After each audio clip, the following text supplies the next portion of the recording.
జగన్మోహన్ రెడ్డి గారిని చూసి Telugu Desam party, Janasena party వీళ్ళే కాకుండా ఆ రెండు దినపత్రికలు ఎంత భయపడిపోతున్నాయి అంటే, జగన్మోహన్ రెడ్డి గారు కాలు బయట పెడితే వణికిపోతా ఉన్నాయి ఆ రెండు దినపత్రికలు.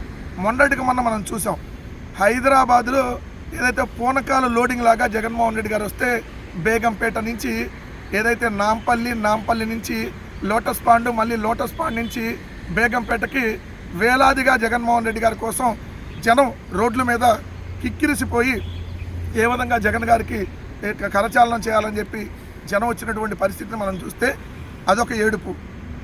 దాని మీద పడి ఏడ్చారు, హైదరాబాద్ ఎట్టొస్తారు జనాలు అని. అక్కడ ఎవరో రప్పా అని ఒక బ్యానర్ పెడితే దాని మీద మామూలుగా ఏడుపు కొట్టి ఛానళ్ళు అమ్మో రప్పా అంట, గంగమ్మ జాతర అంట 88 దాటితే అని చెప్పి ఆయన ఎప్పుడైనా రాజ్యసభ రాగానే ఆయనే రాజ్యసభ అనౌన్స్ చేస్తారు, ఆయనకి సీట్ ఎవరు.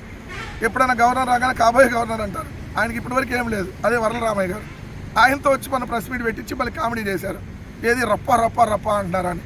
నిన్న ఏదైతే తోపుదుర్తి ప్రకాష్ రెడ్డి గారి సోదరుడి కుమార్తె వివాహానికి నిన్న ఏదైతే అనంతపురం జిల్లా రాప్తాడు, ఎక్కడైతే రాప్తాడుకి జగన్మోహన్ రెడ్డి గారు వెళ్ళారో అక్కడ హెలీప్యాడ్ దగ్గర నుంచి అక్కడ ఏదైతే పెళ్లి మండపం దాకా 1 కిలోమీటర్ ఉంటుంది.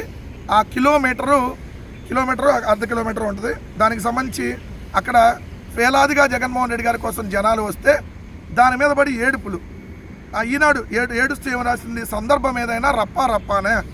జగన్ అనంత పర్యటనలో వైకాపా శ్రేణులు వీరంగం అంటే ఏంటి?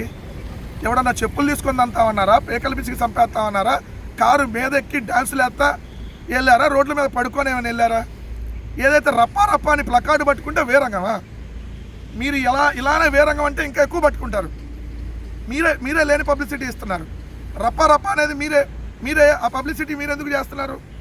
వాళ్ళు ఎవరో పట్టుకొని వచ్చారు, మీరు చూపించకపోతే ఇంకొకసారి పట్టుకోరు కదా.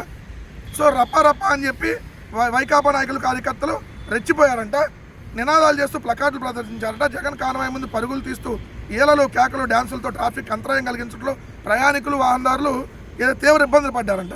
అవునా? అట్లా కూడా అనిపిస్తుందా మీకు? ఎక్కడైనా వీవీఐపీ వస్తుంటే ఒక అరగంట అది ఉంటుంది, మరి ముందు ట్రాఫిక్ని క్లియర్ చేసుకోవాల్సిన బాధ్యత మీ పోలీసులకు లేదా? Z+ కేటగిరీ ఉన్నటువంటి వ్యక్తికి భద్రత కల్పించాల్సినటువంటి కనీస బాధ్యత లేదా? మీరు పత్రికలు నడుపుతున్నారా, ఇంకేమైనా డాషులు నడుపుతున్నారా?